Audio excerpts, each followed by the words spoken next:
Doctor Mizanur Rahman Azhari হাফিজাহুল্লাহ একটা কথা বলেছিলেন যে একদল খেয়েছে আর একদল খাওয়ার জন্য ওত পেতে বসে আছে।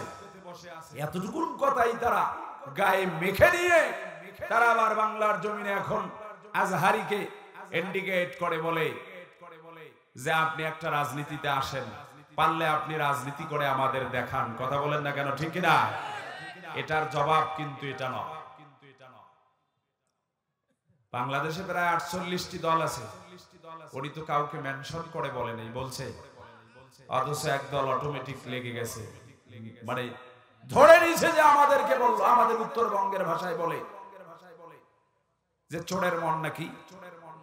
আসতে বলেন কেন, জোরে বলেন, চোরের মন নাকি। যারা চোর তাদের তো গায়ে লাগাটাই স্বাভাবিক। কথা বলেন না কেন, ঠিক না? চোর হওয়া যাবে না, ফিরে আসতে হবে কোরআনের পথে। তবে আমাদের জন্য মাইনাস পয়েন্ট নয়, আমাদের জন্য প্লাস পয়েন্ট। কথা বুঝে থাকলে বলুন, ঠিক না? আমার একটা অভ্যাস, আমি কাউকে গালি দেই না সহজে, এটা আমার বদ অভ্যাস।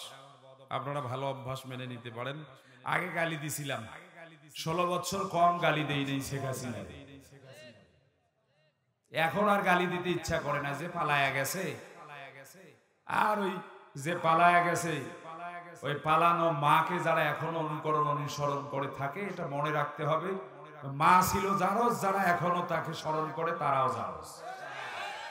আস্তে কারো জোরে বলেন, মাকে যারা এখনো ধরে আছে, মাকে যারা ভুলতে পারে না, মাকে যারা অনুকরণ অনুসরণ করবে, আমার বিশ্ব নবীকে বাদ দিয়ে যারা বাংলার জমিনের রাম বামপন্থীদেরকে যারা এখনো স্মরণ করবে, মনে রাখতে হবে সেটা হলো বাংলার জমিনে যারো সন্তান, ওটা হলো যারো সন্তান।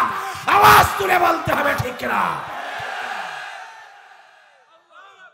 প্রমাণ যদি চান, 29 নম্বর পারা সূরার নাম কলাম, নুন আল কলামি ওয়া মা ইয়াসতুরুন।